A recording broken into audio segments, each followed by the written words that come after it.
Senator, I first want to talk about the election.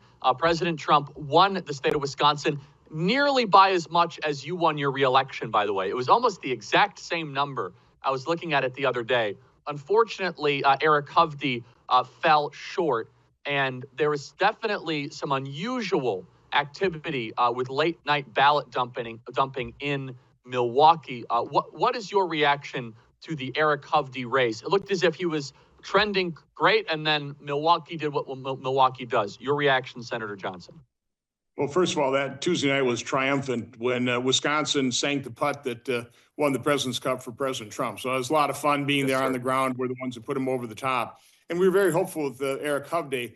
The difference is President Trump was up by enough votes to, withstand the ballot dump from Milwaukee Central Count. Now, what I can say is, when we came into the election night party there with all the data folks, I got there and we found out that Central Count had not secured the tabulator machines. There's a door in the back. It's supposed to be locked and sealed. There's no procedure to make sure that happens. So 2:00 in the afternoon, a Republican election observer observed that.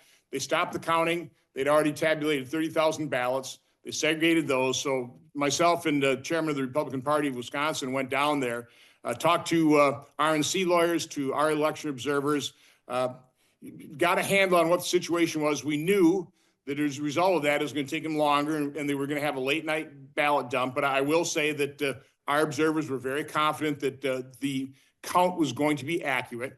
What was feeding into this is the head of the Democrat Party of Wisconsin the day before had been on MSNBC saying that we're going to see this red mirage early in the evening, and then early in the morning, we're going to overtake them, the blue wave. Or, it's just like you couldn't say something that reduced confidence in the election more than he did. And plus, we had slow counts in, I think, Racine and Green Bay. So it just creates suspicion.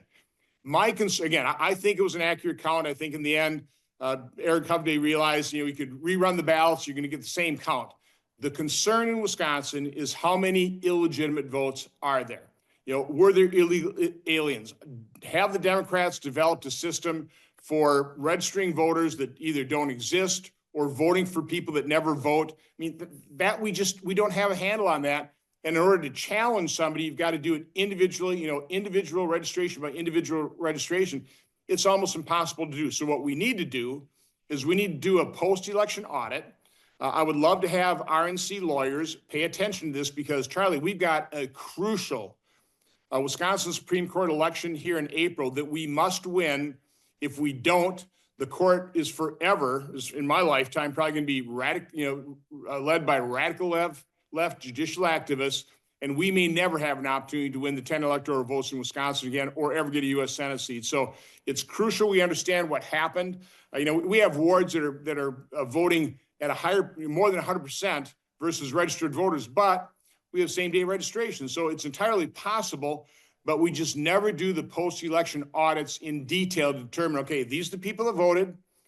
Is it a legitimate vote or not? When I entered politics in 2010, the basic meme was, well, every Republican candidate is going to start at a X% disadvantage because Democrats cheat. It's just like kind of an accepted reality. I don't know what that percentage is. I'm not sure that's true. But what I do know is we need to audit the results we need to be dedicated to auditing the results because it never happens. Once the election's done, it's certified and people move on. And let's face it, for the political consultants, there's no money in auditing these results. So we need to do that. Yeah. So just two points here that I think is really important, Senator. The first of which is that I don't doubt that if we do a recount, the results would be nearly the same. The point of which is who filled out these ballots and what was the chain of custody. Can you elaborate on that, Senator? Because a recount is just recounting the actual ballots in the system. The question is, where did they come from? And was the person who is actually assigned to that ballot the designee, the person who filled it out? Right. So the chain of custody, once those absentee ballots are received, we're pretty confident of that. Again, we've got observers there.